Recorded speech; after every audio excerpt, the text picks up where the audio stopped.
اليوم معنا مسدس سي زد موديل 83 صناعة تشيك. المسدس نادر جدا ورائع. المميزة فيه انه بياخذ 14 طلقة من عيار 7.65. بدنا نتحدث هيك بشكل عام عن المسدس ونشوف اجزائه والمسدس بحال الوكالة. بالاول كما تعودنا انه نتحدد المسدس ما يكون فيه اي نوع حركات.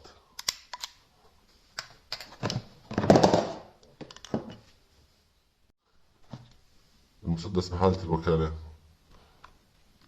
ديكو أمانه طبعا بيأمن للأعلى من الجهتين. مسدس رائع جدا وسهل الفك، طريقة فكه سهلة جدا.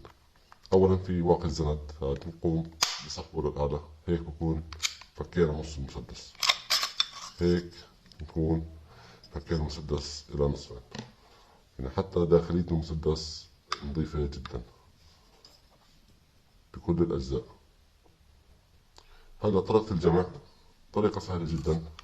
نفس الشي بنحط النابض أول شي، نجيب الأقسام نسحبها، هيك ركب معنا، نرجع القفل